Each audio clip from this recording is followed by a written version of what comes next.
Capítulo 807. Sentindo o terremoto, o coração de Alger apertou quando ele olhou para German Sparrow, usando suas ações para substituir suas palavras. O som do vento uivava ao lado dele, permitindo-lhe correr com mais facilidade e rapidez para o lado. A razão pela qual Alger fez isso foi porque estava preocupado que German Sparrow enlouquecesse de repente e decidisse caçar a terrível criatura dentro da escura caverna subterrânea. Se isso acontecesse, mesmo que conseguissem uma vitória, teria sido extremamente desvantajoso para as explorações subsequentes. Como um marinheiro experiente, ele sabia que ações decisivas estimulavam companheiros que permaneciam indecisos a seguir subconscientemente suas ações. Ao ver isso, Klein soltou um suspiro de alívio ao desistir da discussão sobre educação. Ele alargou o passo e correu atrás do enforcado. Depois disso, sentiu um vento forte soprar a seus pés, empurrando-o para frente. Isto reduziu significativamente a sua necessidade de superar a gravidade, permitindo-lhe obter mobilidade adicional que duplicou instantaneamente a sua velocidade. Em meio aos sons farfalhantes, Klein e Alger saíram correndo da floresta esparsa e a rodearam a escuridão misteriosa. Neste momento, seus batimentos cardíacos diminuíram repentinamente. Era como se não estivessem praticando exercícios intensos e, em vez disso, estivessem num estado de devaneio resultante do bronzeamento do sol da tarde. Klein imediatamente sentiu seu corpo esfriar quando uma sensação inexplicável e desconcertante de tristeza surgiu enquanto eles tentavam invadir seu corpo. Enquanto isso, ele viu a luz da lanterna de Alger ser engolida centímetro por uma gigantesca sombra negra. Uma cena correspondente surgiu naturalmente em sua mente. Nas profundezas da escura caverna subterrânea, uma serpente grossa e enorme serpenteava. Tinha escamas verde escuras com olhos exagerados que pareciam arder em fogo. Entre suas escamas havia penas brancas cobertas de manchas amarelas oleosas. Ao longo de suas costas havia um par de asas grossas que podiam ser abertas. Enquanto deslizava e voava, esta serpente gigante ergueu seu corpo, enrolando-se em torno de uma árvore grossa e estendendo sua língua negra como breu. Ela olhou atentamente para as duas figuras que invadiram a área circundante. Ao redor, as árvores murchavam rapidamente junto com as ervas daninhas. Incontáveis cadáveres escavaram do solo enquanto sombras invisíveis surgiam ao seu lado. Serpente emplumada. Era uma serpente emplumada. No continente sul, era um símbolo de santidade. Era o emblema dos descendentes da morte, a família Eggers. Klein e Alger não pararam enquanto reprimiam a frieza de seus corpos e os batimentos cardíacos lentos. Sob os ventos intensos, eles avançaram para as profundezas da floresta escura, afastando-se das árvores esparsas. Badamp, badamp, badamp. Os batimentos cardíacos da dupla voltaram gradualmente ao normal à medida que a frieza de seus corpos foi dispersada pelo calor gerado pelo exercício intenso. A intuição espiritual de Klein lhe disse que o perigo havia passado. Por isso, diminuiu o ritmo e se virou para olhar para trás. Ele disse calmamente enquanto enfrentava a profundidade da escuridão: uma serpente emplumada de nível semideus.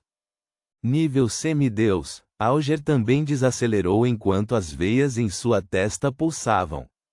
Ele pausou por 2 segundos e exalou levemente. Não se preocupe com isso. As criaturas Beyonder aqui são muito territoriais. A menos que queiram caçar, não entrarão em outras zonas, principalmente quando estiverem perto da montanha. Aquela serpente emplumada não nos perseguirá.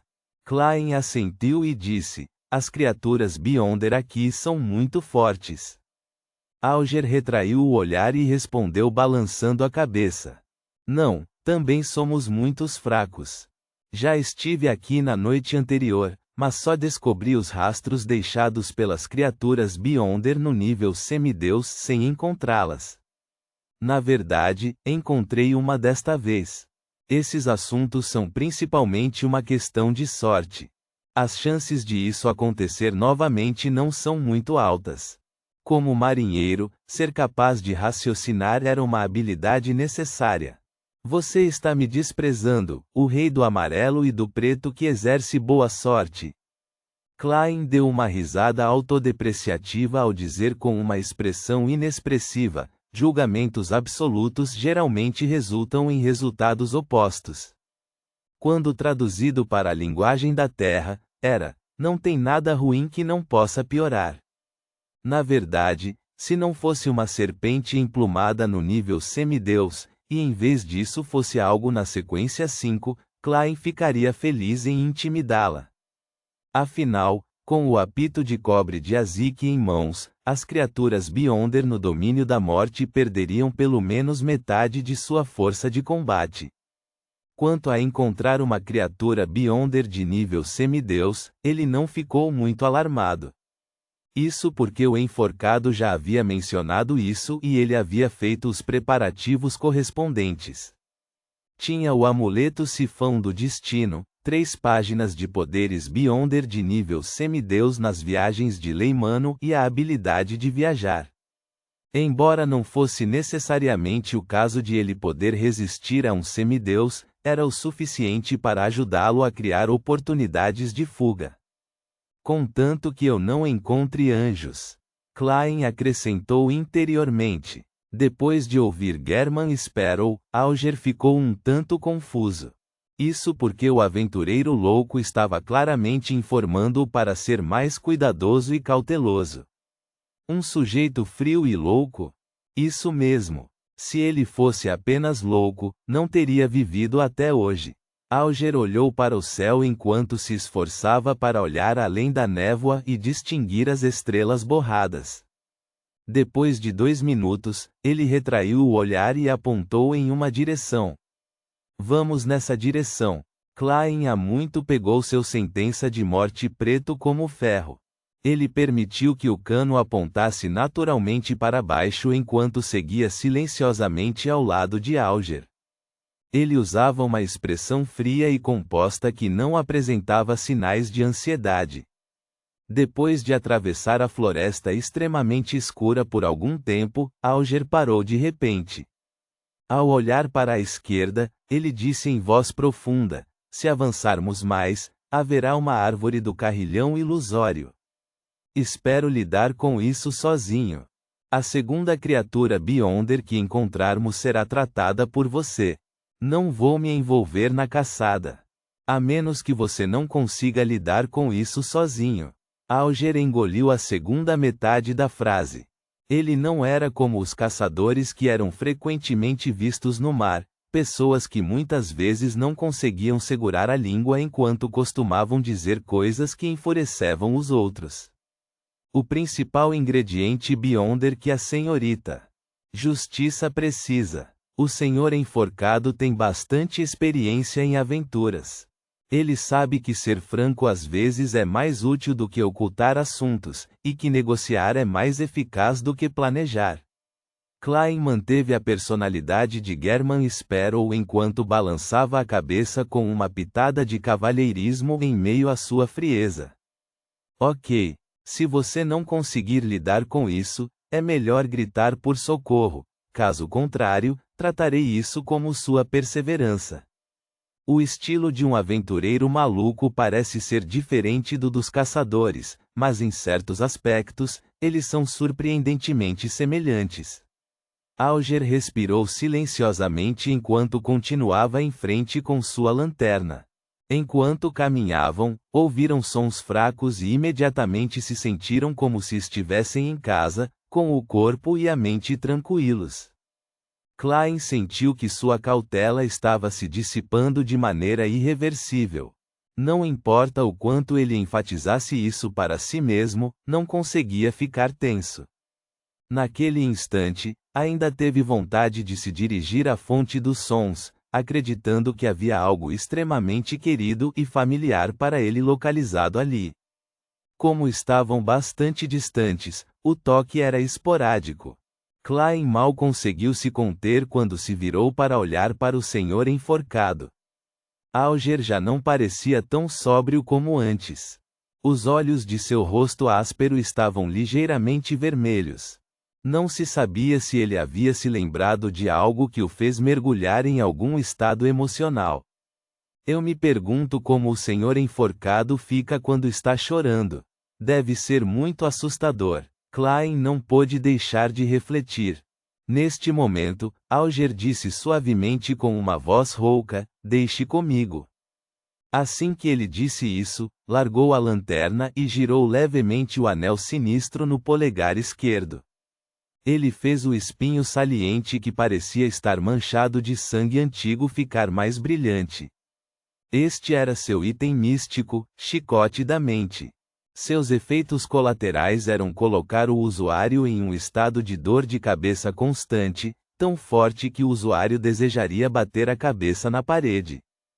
Porém, naquele momento, a dor de cabeça insuportável fez com que Alger mantivesse sua lucidez básica em meio aos sons, sem estar verdadeiramente hipnotizado. Às vezes, um efeito colateral pode realmente trazer benefícios para quem o usa. Enquanto Alger permanecia comovente, ele tirou uma caixa de madeira do bolso e abriu-a. Dentro havia um rato cinza. O senhor enforcado deseja usar o rato como isca, para atrair a atenção do carrilhão ilusório antes de aproveitar a oportunidade para atacá-lo? Nada mal. Ele fez preparativos adequados. Ele já tinha um plano detalhado com antecedência. Como um aventureiro experiente, Klein adivinhou instantaneamente os processos de pensamento do enforcado. Alger ergueu o rato e sacudiu-o quando sua expressão de repente ficou estranha. O rato cinza não se movia mais. Não estava respirando e estava com frio. Não foi capaz de assumir a responsabilidade de ser isca. Na época em que encontraram a serpente emplumada de nível semideus, embora Alger estivesse na periferia do foco da entidade e tivesse escapado rapidamente sem ser excessivamente afetado, o rato cinza que carregava consigo era apenas um animal comum. Não tinha uma constituição forte e vitalidade, por isso morreu devido aos efeitos da serpente emplumada. Está morto. Está morto. O senhor enforcado agora entende um princípio. Os planos muitas vezes não acompanham as mudanças. Sua sorte é medíocre. Ao ver essa cena, Klein não pôde deixar de contrair os cantos da boca. Ele queria rir, mas não emitiu nenhum som, com medo de que isso destruísse sua personalidade. Tais situações eram raras para o enforcado, alguém experiente e meticuloso. Alger rapidamente controlou suas emoções enquanto avançava com o rato cinza morto. Klein se abaixou e estendeu a mão para a lanterna enquanto seguia atrás dele sem pressa. Os sons ficaram mais claros à medida que os deixavam cada vez mais silenciosos, com a vontade de correr em direção a eles se tornando maior. Depois de dar mais alguns passos à frente, Klein finalmente viu aquela árvore estranha. Acima do tronco verde acastanhado havia rachaduras finas.